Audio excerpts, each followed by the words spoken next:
Good afternoon, everyone, and welcome to Making Space for Real Talk. Being a maker is also about making social change, and we're here to talk to a great example of that kind of maker. I'm Antonio Tijerino, and I'm privileged to be here representing 3 organizations as a board member. The Kid Museum under the leadership of Carl Lesser, Crittenton Services under the leadership of Shaban Davenport, and the Hispanic Heritage Foundation. And I'm also here, most importantly, as a follower and a friend of Nancy Navarro. She is someone that I greatly admire, but more importantly, she's somebody I can count on. And all of you understand that difference, right? You can like a whole lot of people, but to count on them is another level. And when I went to the border in 2014 to address the unaccompanied minor issue and was doing a press conference, who did I call? I called Nancy Navarro. When we launched a program called Code as a Second Language to teach young people of color how to code, she piloted the national and now international program at Wheaton, Einstein, and Springbrook High School. So once again, I called Nancy Navarro. When people in the county need someone to represent their rights, we can always count on Nancy.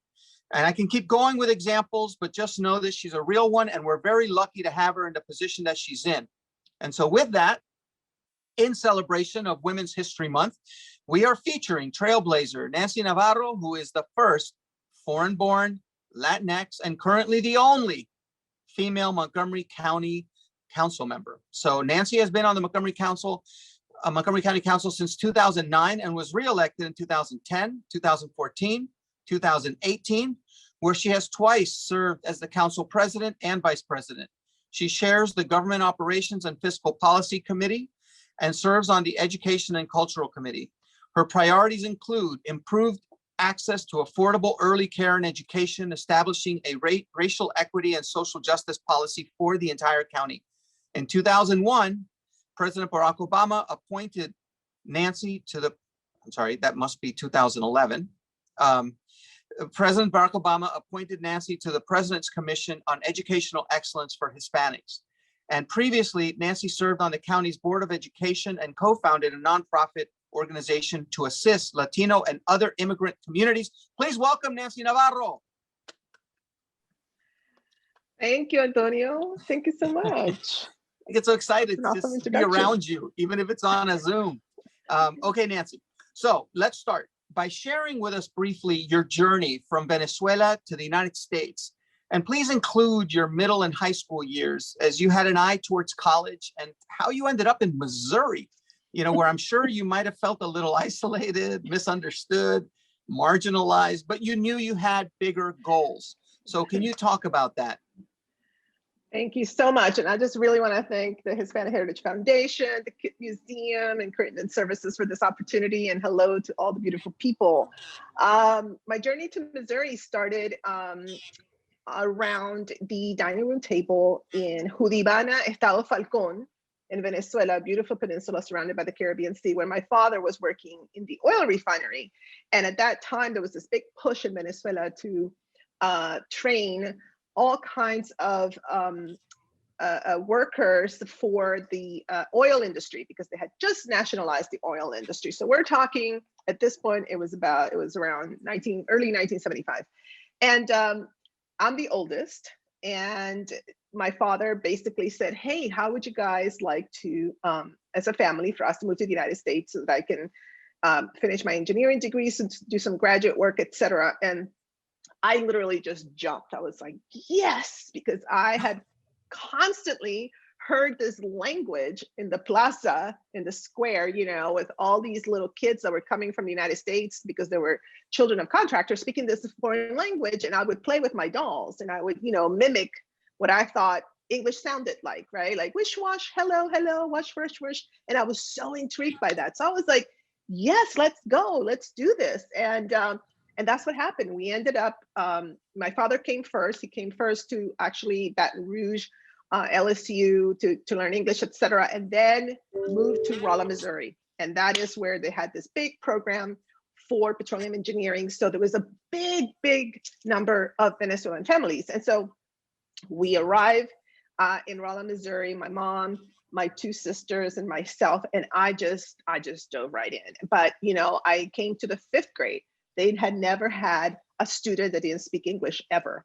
And so they really did not know what to do with me. They put me in speech pathology, realized that wasn't going to work. They didn't have ESOL. So I had to learn English like literally by ear on the playground and just absorbed everything. But I was so like curious, right? And intrigued by this experience. It was going to be 2 years and just took it all in.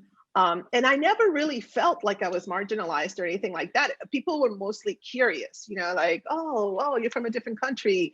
And very soon I had a young man from a friend from Vietnam, who was one of the, Vietnam refugees, and we became really close friends. And so it was a really wonderful experience. So we ended up going back to Venezuela. So I can go to what in Venezuela is middle school and high school combined, but I always wanted to come back to the United States. And I wanted to come back here for college. And so I made that announcement to my parents. And they said, well, we have some conditions if you meet them, maybe. And so when I turned 16 and I graduated from high school in Venezuela, my parents said, you have to wait a year, which I did. And they said, well, you also have to do all the applications and you have to, fill all these conditions. And so I did all of that. And then I was accepted at the University of Missouri, Columbia.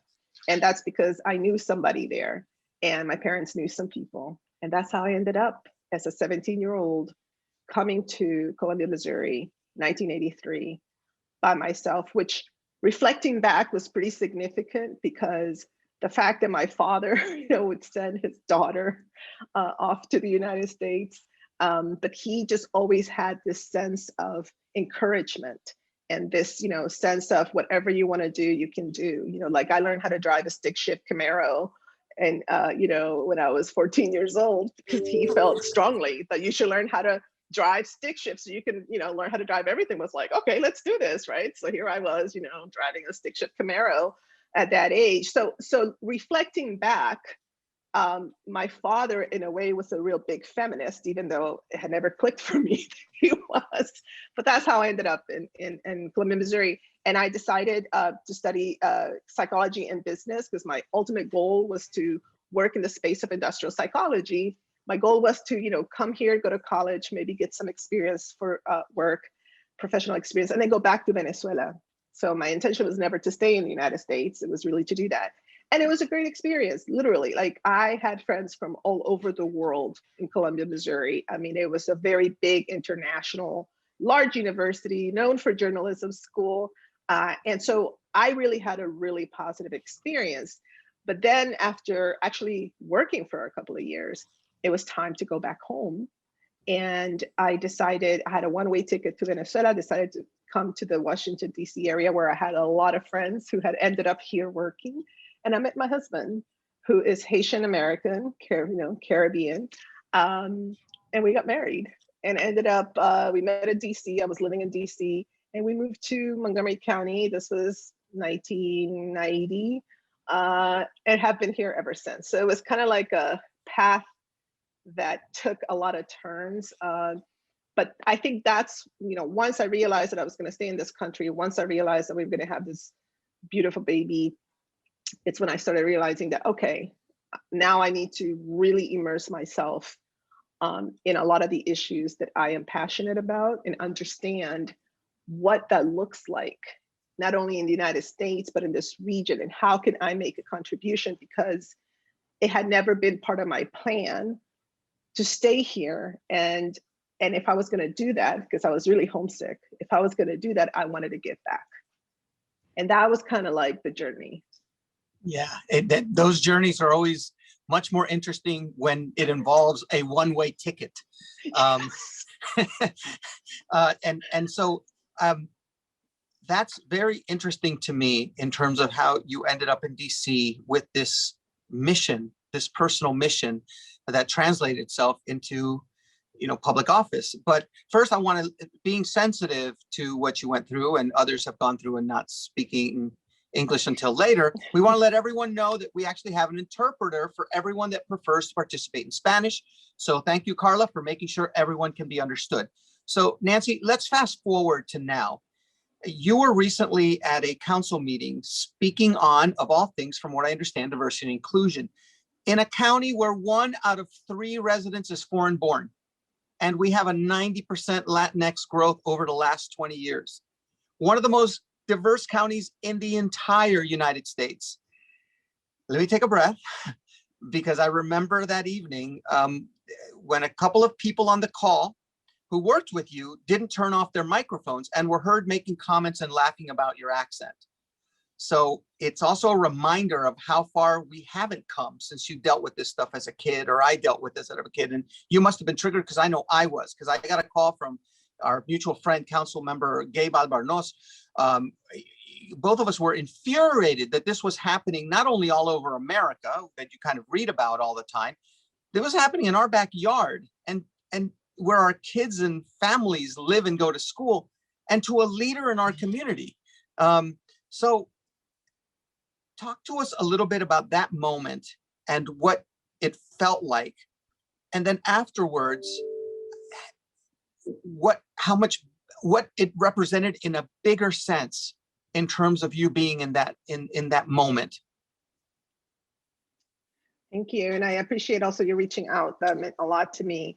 That moment was just so symbolic, because actually I was making comments reacting to what our health officer had just stated. And he, for the first time, openly and publicly called out the state of Maryland's leadership for not responding appropriately to the issues of equity in terms of the vaccine rollout, because we're still seeing a lot of disparities in our Black and Brown communities vis-a-vis vaccination. And he, for the first time, did that. He works literally for the state. So this was a big risk that he took. And I happened to be right next after his remarks. And so I was pretty much supporting his statement, but also reminding everyone on the responsibility that we have and how we haven't done, in my opinion, enough. And I did not hear the comments, because I guess I was just so, passionate about the moment that I didn't hear them. It was until we took a break for lunch that I started getting the phone calls, and then I received the voice memo, basically, or the recording, and then I heard it. And I have to tell you, at first, it was just, I was disoriented, because it just seemed so almost unbelievable that in that particular poignant moment, especially after having led the council through an entire year of work that led to the racial equity and social justice law, where I, have been working on these issues from the very beginning, but my year as president in 2019, I pretty much dedicated that year to this work. It was so startling to me that employees from the council who had been there, one of them has been there for a long time, that number one, they were not even noticing what the discussion was about, right? But number two, seemed so cavalier in making these kinds of comments and observations, which then got me thinking, well, it seems like this is part of the culture there. It seems like this is just sort of like everyday type of behavior. And then I started thinking about, when we talk about systemic racism, when we talk about institutionalized racism, that is how it presents itself. It shows up in these types of comments and conversations. That then creates a culture that then permeates, for example, decision making, which then becomes additive, right? It adds and adds and adds. And then you see it in the statistics. When people kind of scratch their heads and they say, how could this be happening in Montgomery County, that we have such disparities in education and wealth attainment, in access to healthcare, et cetera? This is how. Because in the decision-making spaces, there is this culture of otherizing people. And so I was sharing the story, Antonio, of like when I learned English. I was 10 years old. And as we all know, when you're a child, it's much easier to pick up a second language or a third language. And so, yes, of course, I have an accent, but it's not as pronounced as, for example, my father, who passed away, but he had a pretty thick accent. My English was very fluid because I learned it as a child. And so then it got me thinking, well, my accent is there, but it's not so pronounced. So it's almost as if for some people, they needed to identify something to otherize this woman who's an immigrant who is coming forward to speak on behalf and raise issues of so many people in that county, but there's still this almost resistance to acknowledge who we are. I've said for a long time that in a way, the county still is grappling with an identity crisis, like who are we?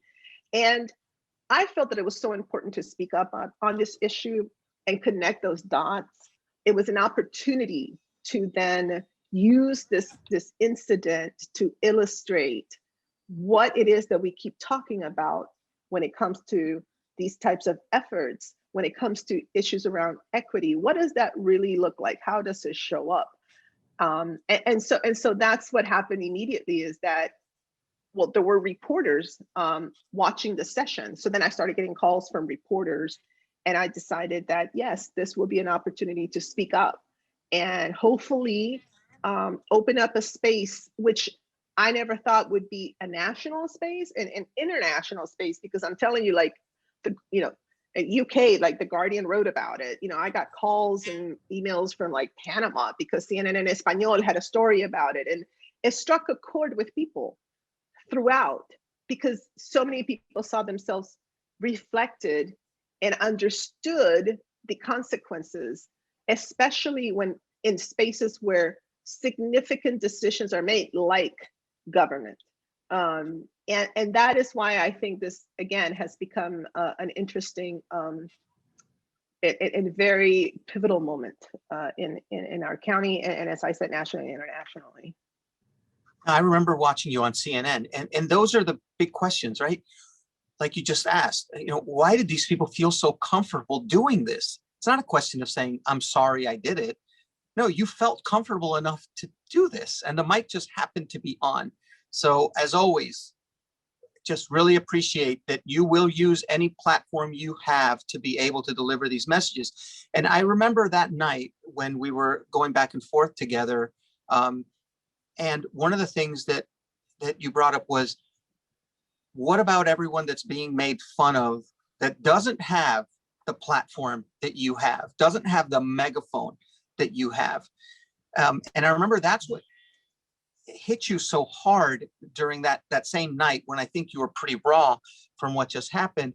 Can you talk about that just for a quick second, in terms of how silenced they would feel, how they would be marginalized in terms of their accents if they're from Ghana or China or Vietnam or El Salvador? Can you talk about a little bit about how that seemed to have hit you really hard that very night when you were raw from this, and told me, I'm thinking of them. They're not council members, and yet if I'm dealing with this, how are they dealing with this? Right, and that is why, because all of a sudden you have this collection of memories and experiences that just all come rushing. And so from like listening, hearing my parents time and time again as I was growing up saying, remember, you're no better or less than anyone. Like, everyone has to be treated with respect and dignity, because that's where it starts. And that has been fundamental to my upbringing and how I also have brought up my children. And so there was this sense of, and people told me that, right? People reached out and said that. They said, if that happened to you, council members, Concejal Navarro, si eso le pasó a usted, imagínese, imagine how I feel if I'm going to walk into a government building to, request a service or apply for something, et cetera. Imagine how we feel, that sense of also young children, because I did that when I was in Missouri. Like, I would translate for my parents, in significant moments, right? And so that sense of, wait a second, it also validates that experience for so many people, because all of a sudden, and I had young professionals tell me that, say to me, you know what, I have kind of just put up with it. This happens to me all the time. And I just realized that I shouldn't, that I need to speak up, because all of a sudden you feel kind of beat down. It's like, you just take it, right? You take it because, you want to excel in your job. You want to get promoted. You want to do these things. And so there were just so many aspects to this. But fundamentally, yes, it was that notion that, what about folks that don't have that bully pulpit or don't have that ability. And I'll be honest, I also got the usual, oh, what's the big deal? Like, oh my God, we have so many issues going on, etc. But again, it's because folks are not connecting the dots all the way through. And even though this would not be acceptable somewhere else, right? A place where maybe you did not have as much diverse population as we do here. The fact that we are who we are, the Montgomery County Public Schools is 72% children of color. The 42% of county residents say that they speak a language other than English. It just boggles my mind that this would be acceptable in a legislative body that has a lot of power. This county council is different than a lot of other county councils because we make decisions, all the land use decisions, we pass all the laws. We can add and subtract to the budget. At $6.4 billion budget, 9 people. It is a very powerful council. And so again, if this is the culture within that council, then no wonder it's been so difficult to turn the needle on issues of disparities. And no wonder, I'm still scratching my head, like, when are we going to start seeing a shift? And, we keep investing in how to close all these gaps but there is that culture that I think perpetuates this notion that, Black and brown people are sort of like these niche groups that we just, we can just have one initiative that serves 30 students. And then we just say, that's great, except that it's the majority of the county. So I think there's so many different levels and dimensions to this conversation that I think in some ways has been productive. Well, that shift starts from you making that big push. So thank you once again for representing us. I want to get to the Crittenden girls' questions because they were really smart and thoughtful, and I want to get to them, and they're going to ask them themselves. But just before then, just very quickly, in this time of social unrest, a divided country where many of us are thought of as the other, a moment when justice is more and more in the hands of our youth. So what do you say to your own daughters? Because you're a role model to so many, and especially young women of color. But what do you say to your own daughters that are Black and Latina and female in terms of making their way in their own journeys and what their responsibilities are in terms of what they represent? So ever since they were babies, I made sure to do everything possible so that they understood that as human beings, we are not unidimensional. We are multidimensional. We are capable of navigating and representing different cultures, right? Different traditions, like different music, like different types of art, like different types of food, speak more than one language. And I always surrounded them with that, right? Books, right? Art, music, food, tradition, celebrations that were always multifaceted. So not just Venezuelan and Haitian, but then all kinds of other kinds of opportunities, because I wanted to embed that in them as they grew up. And although it was not an easy journey, because they can both share a lot of interesting anecdotes from their experience in MCPS and beyond, they are extraordinary young women. They are extraordinary, and they are each in their spaces right now, making a difference, right? So, one of them, she is senior marketing manager at NPR Music, and how I built this and all that. The other one is working at Microsoft, also in the space of, marketing and IT. And they both, for example, very simple, but walked into their jobs rocking their natural hair and saying, I will come in fully, and I will completely own who I am fully. And that has just been so wonderful to see, because again, that is how change is going to happen. It's going to happen, I think, by acknowledging and talking about these issues openly, because you can't sweep them under the rug, and you can't pretend that everything is just beautiful. But you all at the same time, you then own your power, your beauty, your talent, and you present yourself fully. And that's what they're doing. And so, it's awesome. I love it. I think it's just remarkable. And they're not unique. There are just so many young women, particularly women of color, who are absolutely doing that, showing up in their full entire glory. And it's great. It's not by accident. They learned that from their mama. All right, so let's go over to the Crittenton girls. So first up, Shirley Montano is got 2 questions for you, and I want to get through them. There's going to be 5 different girls asking 2 questions each. Shirley. Hi, my name is Shirley Montano. I'm a junior at Gaithersburg High School, and I've been a part of Sneakers since my freshman year. I want to first start by saying thank you so much for taking the time to talk with us and answer our questions.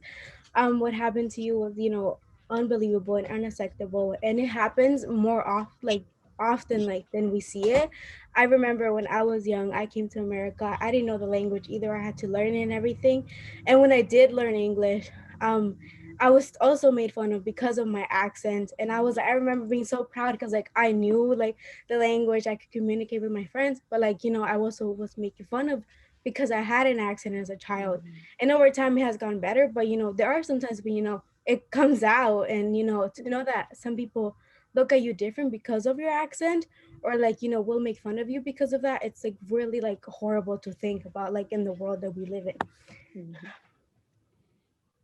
I want to start by asking my first question, which is, how did you decide to get involved into lawmaking? And a second part of my question is, did you ever envision yourself becoming the first one of color to be part of the council? Well, thank you so much, Shirley, for that question. And I'm so glad that you are, participating in all these incredible programs and using your voice. I think in many ways I got into lawmaking because I was so inspired by making a difference. At first my goal had been to go back to Venezuela and try to to make a contribution there. And when I realized that I was going to stay here, I had that desire was still there to somehow help out.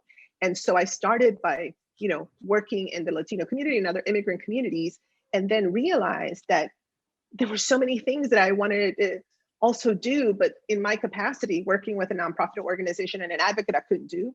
So it was sort of that story of you got to be at the table where the decisions are being made, right? And that was my thing. I was like, I want to be there where the decisions are made.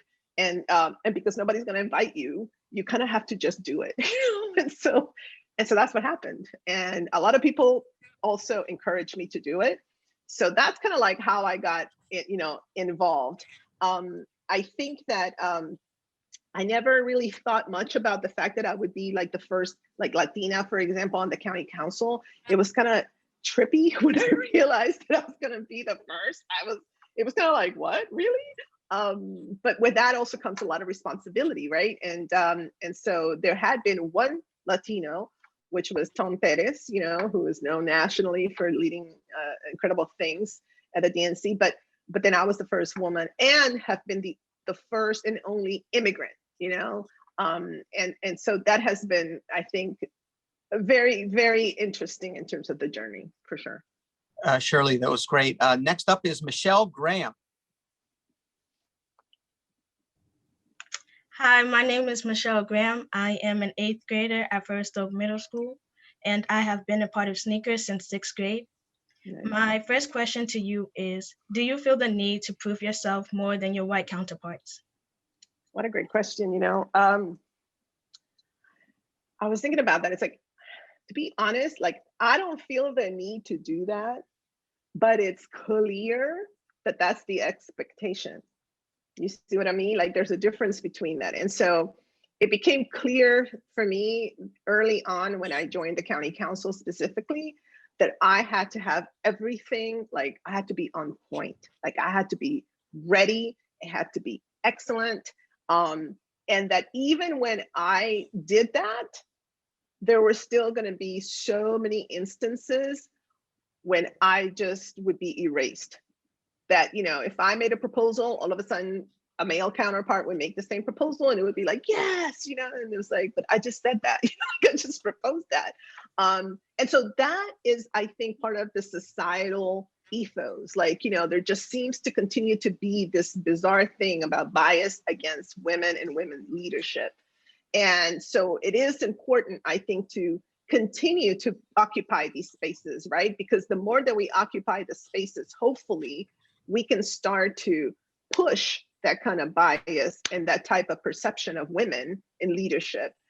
We start shifting that. I think the election of our vice president is extraordinary in really moving the needle around that, because for so many young women and little girls, the fact, seeing a woman vice president won't be like, whoa, what is that? It'll be just what it is.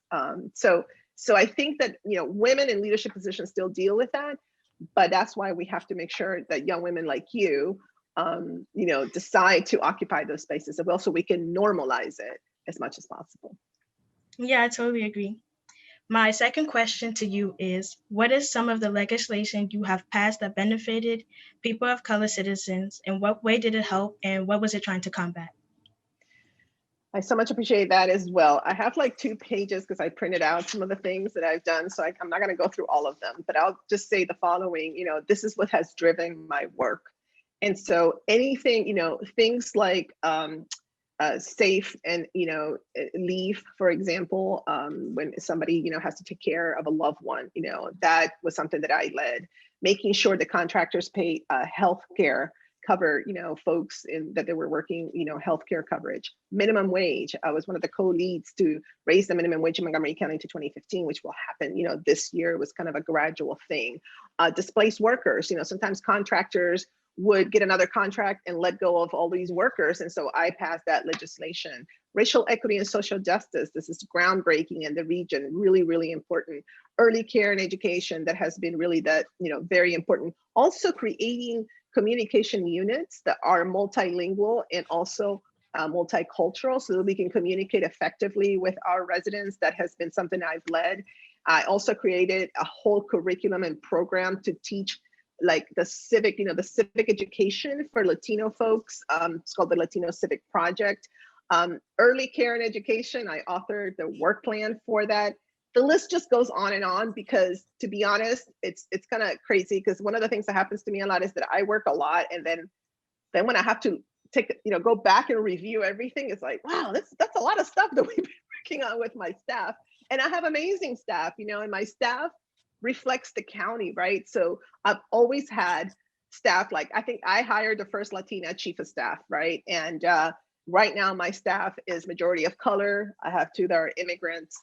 I have my chief of staff is originally from Nigeria.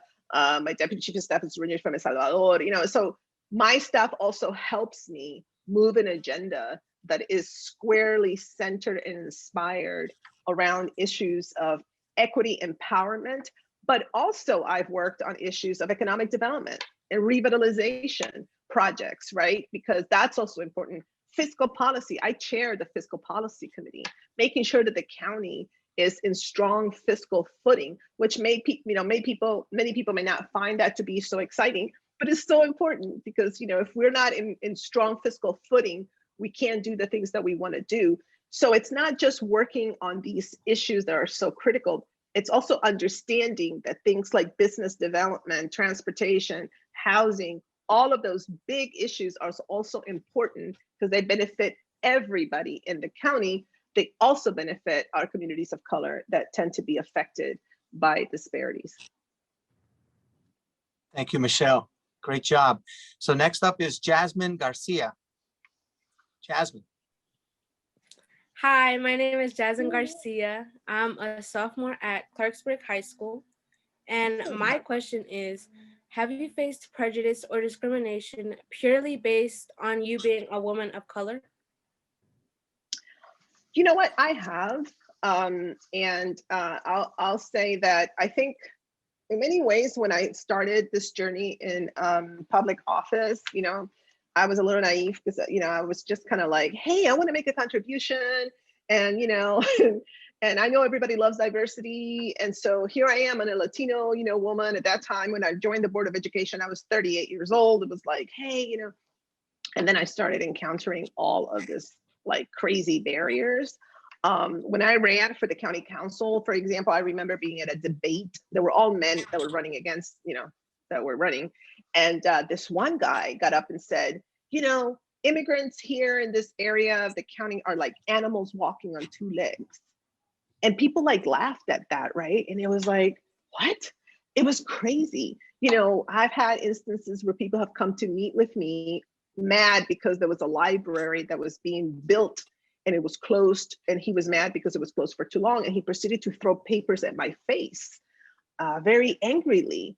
I've had instances where people, have called my office and said, I wish that you and your daughters will be assaulted, and crazy things that we've had to report to the police. And it's just, the list goes on and on. But I share that because I think that, sometimes when we talk about, we need more people of, women of color to run for office, et cetera. Sometimes we gloss over the fact that there will be a lot of really, really horrible experiences that you'll have to deal with. So we have to talk about those, but then we also have to talk about how you deal with that, right? Why is it important to still, to stay the course? And why is it important to carry yourself with a sense of dignity, but also understand, like we were saying earlier, that if they're doing that to me, we know then what is going on in our communities. And so my job is to find the strength and the inspiration to occupy that space, again, to normalize this and to speak up on behalf of those people in the community that are also being affected by that type of behavior, right? So it's kind of like an additional responsibility that you carry when you occupy these spaces. I am of the belief that when somebody steps up to run for office and you're a person of color, that if you don't speak up and stand up for these issues, then I'd rather you just not run. Because if you're just gonna be there and you're not gonna speak up, right, then you're perpetuating the problem. You have to be able to speak up while you do everything else that you're doing, because it's important as well. Thank you. Thank you. My next question is, do you feel you're being held to a different standard because you are a person of color? Yeah, I guess, yeah, I think so, right? I think so. I think that, again, it's kind of a double-edged thing, because on the one hand, I think I also hold myself at a different standard because I want to be able to, give voice to communities that sometimes are just misunderstood, and communities that don't have the same kind of influence sometimes. If you're working 2-3 jobs, you can't just take time off to come and testify and things. So I feel like that's why I work so hard to make sure that we make it easier for people to testify. You can testify in your language, you can submit testimony that is written. Right now, of course, we can do it virtual, but I do believe that I have an additional sort of sense of responsibility.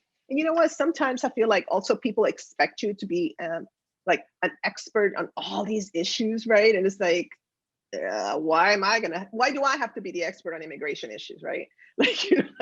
My colleagues should also have to be experts on that. You know what I mean? So you have to walk a fine line of representing, but at the same time, making sure that colleagues also feel that they are responsible for serving this very, very diverse community that is, for example, Montgomery County. Yeah, I definitely agree with you. Thank you. Thank you, Jasmine. That's such a cool point you just made, though, because a lot of times when you're from a particular group, you're now expected to speak on behalf or only deal with that group, which you always want to represent. But we can do a whole lot more. Mm-hmm. And it's good for the young people that are watching right now that it's not just about your community or your particular group within a community. You can have a global impact. I mean, your daughters are working on marketing, not marketing to necessarily in one segment of the population, but globally. And that's the important thing to take away of this. We're capable beyond our own space. Next up is Naomi Conte. Naomi. Hi, my name is Naomi Conte, and I am a sophomore at Clarksburg High School. And first, I would like to say that I am so sorry for what you experienced in the incident of the council staff members inappropriately commenting on your accent. I've seen this exchange happen way too many times and was wondering, how do you persevere from these types of occurrences? So my first question is, when incidents such as these happen, do you ever feel discouraged or insecure about yourself? And are you going to take further actions to make sure things like this don't happen again? Well, you know what? Actually, it kind of like propels me to do more. You know, it inspires me to do more. Like, because it just demonstrates to me that there is absolutely more work to be done. And so I think that it's very important to, number one, make sure and push so that, for example, places like the Montgomery County Council, that they have staff that better reflects the community. And just today, we actually virtually met a group of recently hired staff who are very diverse. So I'm really thrilled because I've been pushing for this ever since I joined the county council. I think that's going to make a difference, right? You know, if you have people who are from different, you know, different ethnicities, younger people, different racial makeup, et cetera, then again, we're normalizing who we are, right? Versus people feeling like, you know, Nancy Navarro is somehow like different and exotic because she has an accent or something. It's like, that won't be a thing, you know what I mean? So that's really important. And I also think that it's important to then provide advice, mentoring to, you know, young women or just women who want to occupy, you know, leadership spaces. And I do that. I mean, anytime somebody reaches out to me, I take the time. And, you know, I share openly what I know, because when I first was, you know, was really trying to figure out if I wanted to like run for Board of Education, there were a couple of women, not a lot, but a couple of women who were very generous with their support and their advice. And I will always appreciate that. And so I pay it forward. And I'm always very, you know, also, as I said earlier, I always share the, you know, the good and the bad, right? Because I think it's a mistake to just say that everything is going to be beautiful. Because I feel like if you do that, then when you encounter the first like really terrible incident, then you'll probably fall apart because you're like, whoa, I didn't sign up for this, you know. But if you come in knowing that that most likely will happen, then you're ready with tools to address that and keep going towards your goal. So I feel like that's some of the ways that I'm handling, you know, not only this, but that I hope I can continue to articulate these issues.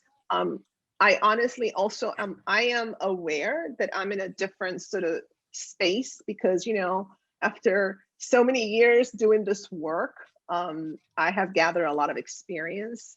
So, you know, this is not gonna like knock me down. You know, like I said earlier in one of the interviews is like, obviously my accent has not held me back. Like, please, right? Like, this is not like something that's personal. It's about what it represents, right? You know what I mean? So we have to continue to just talk about it, but also make way for, you know, people of color, young women, younger people to then have access and access to opportunities.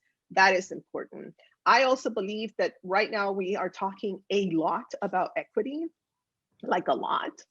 And I always say, you know, okay, well, show me who are the leaders of your organization or who are leading, you know, these different spaces, whether it's government or corporate or nonprofit. That's how I know if there's equity or not, right? Like, you know, is the leadership reflective of who we are? That's what's important. Don't just hire somebody to like work on racial equity and be like, okay, that person's gonna solve, you know, racism. That's not what it looks like. And so it's an interesting, you know, it's an interesting issue. And we'll, you know, I think that if we all are honest and are willing to reflect and are willing to share power, then we'll get there. I agree. Thank you. Well, my second Thank you, question Naomi. is, Well, I serve as class council president of my student council and leader council. So I would like to know from your perspective, what makes a good leader? What makes a strong leader? I think that a leader that listens, a leader that has optimism and can communicate that optimism and can inspire, but can also demonstrate results, right? So it can't just be a leader that talks about platitudes and vision, but that is not able to like execute that. You have to do both. And I think that's when then people start to pay attention, because they're like, oh, okay, I can join forces here, because this person not only talks the talk, walks the walk. I think that's super important. And then be very authentic, because people can see right through that. People can sense that energy. If you're doing something just because it's about you, right? People can tell that immediately. But if you're doing something because you're driven by some sense of like service, or because you really want to make a contribution, because you really care about shifting something in the community and make it better, then people can immediately pick that up, and then folks will want to work with you. And so I would say that issue, listening, showing that you can deliver results, inspiring folks, and then also being authentic with your voice. That is something that I believe is really important. And that's what I look in, when I think of leaders that I admire, that's what I'm looking for as well. Thank you. Thank you, Naomi. Wonderful. So here's the last question from the Crittenton girls. Jasmine Jones, can you jump on and ask your questions? Hello, I'm Jasmine Jones. I'm a sophomore at Clarksburg High School, and I just want to congratulate you on all of your successes. They are very inspiring, and I love learning about your job. And for my first question, I was just wondering if you had one piece of advice to give a girl that she would just hold on to for the rest of her life, what would it be? Wow, I would say own your power, and own your voice. I would say find inspiration in your ancestors, right? Like think of like, people in your family, whether it's a grandmother, somebody, strong woman in your family. Just think back, especially if they were women that had to like overcome a lot of obstacles, kind of reflect on how that happened and find strength in that. Research your own history. I know that it is not lost on me that our curriculum, it does not reflect the extraordinary legacy of our Black and Brown communities, right? Like, you don't learn about that, but if you take time on your own, you will learn so many extraordinary things that will then give you the inspiration and the strength to continue that legacy as well. And so I think that those are important things, that especially owning your power is extremely, extremely important for young women, because you will find so many places and so many instances where they're going to try to negate your voice, negate your power. They're going to try to erase you. And that adds up, so you got to stay focused. And you got to know that before you, there were so many extraordinary women. A lot of times people ask me like, who's your female role model? And the first person that comes to mind is my grandmother, who was never allowed to go to school. It was her male, her only brother, who was sent to school. And then he literally, like, when the parents died, he took all the land, and then she was like in poverty. She never learned how to read and write. But this was the most extraordinary woman I've ever met in my life, So these types of people who have gone through so much, I think about her during this pandemic. She passed away at age 96. She used to tell me stories of like, she had, siblings that died of other pandemics, like yellow fever and stuff like that. And I think, wow, she went through that, So my point is, we don't have to go too far to find extraordinary role models in our own families or people that we know, to help give us the strength and sort of the vision to keep going and to keep aspiring to do better. And always, I always say, pray for humility and wisdom. Humility and wisdom. That is always very important. That was beautiful. Honestly, I'm gonna always just say that back to myself. And my second question is, do you think there needs to be a bigger conversation about the racism within the government? I do. I really do. I mean, I'm super proud of the fact that our county council, that we were able to work in 2019 to pass this racial equity and social justice legislation, that it is a law, right? It's not just a resolution, it's a law. And, I spent a lot of time researching this. I spent some time in King County and Washington State because they've been leading in this space. And so when I became president, because I'm term limited, so I'll be gone in 2022, but I wanted to make sure that my last presidency that I could get this done. That was really important to do because especially in local government, again, as I said earlier, the decisions we make immediately have an impact on our residents.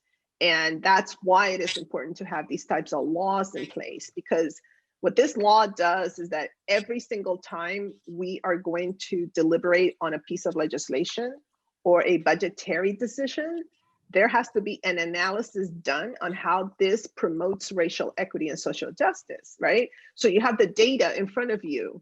Okay, so like right now we're having this deliberation on the school resource officer. So we have that data in front of us that guides our work. This is how you then avoid this notion that we talked about earlier that, why do I have to be the expert on everything that has to do with like, race, equity and social, like why? I mean, I'm passionate about it, but I'm not going to be there forever. But if it's a law, everybody who comes to these positions in, the future has to pay attention to these issues. Now it is a structural tool, right? So if you're going to dismantle structural racism, you have to introduce structural tools to dismantle it. And that's what these types of legislation, that's what it does. So I think that is one way that we can begin to kind of work, and get at this issue. But I believe 100% that, especially in government, these are issues that need to be addressed. I will also close with this. It's not just because it's the moral thing to do, right? But it's also an economic imperative because we do spend a lot of money trying to address these issues. But if you don't have a systemic way of knowing what's the best intervention, you might be spending money that is not giving you the results that you want, right? So it is both an economic imperative, a moral imperative, a social imperative that we deal with this hideous, I call it the twin pandemics, it's like COVID-19 and then this whole issue of systemic racism. We gotta just address it, right? We just have to. So I'm counting on you guys to do that. We're planting the seeds. You guys need to like bring it home. Thank you, Nancy. Thank you, Jasmine. And I just have to tell you that that's where the real work is, right? Changing the system instead of changing the incidents. So really appreciate your leadership as always. I have to tell you, the Crittenton girls represented hard just now, just so poised They did. and just so thoughtful and composed. I mean, that's a real tribute to the work that Crittenton does under Siobhan. So thank you for that.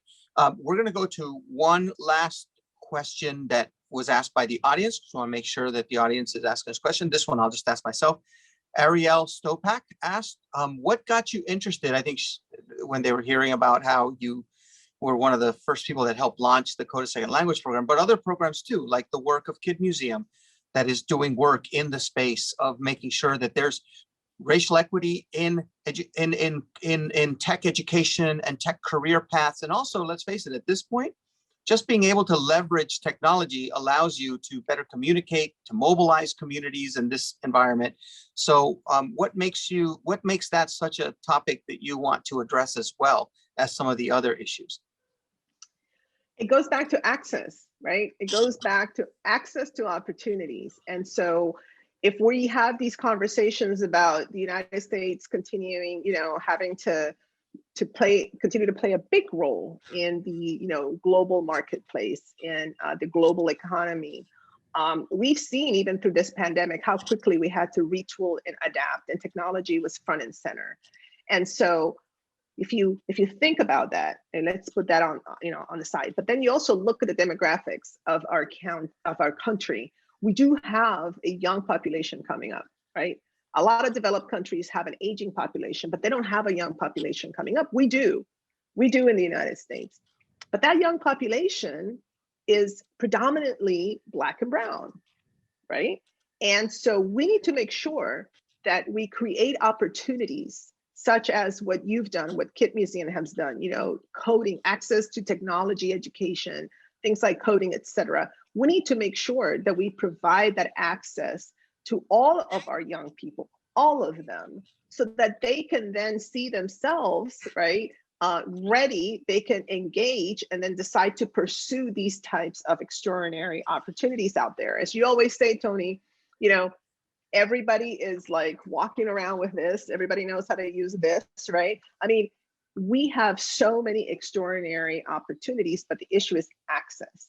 And we've seen it, we've seen it in this county that when we do that, our young people step up and they do amazing things. So that is why we have to continue in that vein. It is a social economic imperative. It is how we're going to be able to continue to be this extraordinary country.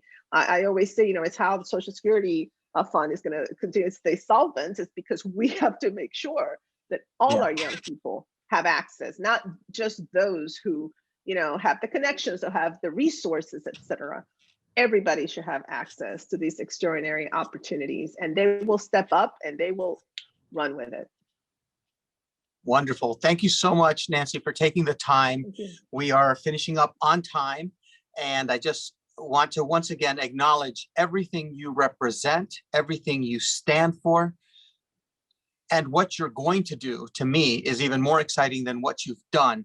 So I just appreciate being in the same universe as you, and also I appreciate the Kid Museum, Crittenton Services, and of course my staff at the Hispanic Heritage Foundation have done a great job here, along with our interpreter Carla, and of course the young women that participated in this. Nancy, thank you for everything. Continue making all of that change that you can't help yourself. You're going to continue to make even more change. So thank you for everything. Gracias. Thank you so much, everybody. What a way to close out Women's History Month. All right. Bye, everyone. Thank you.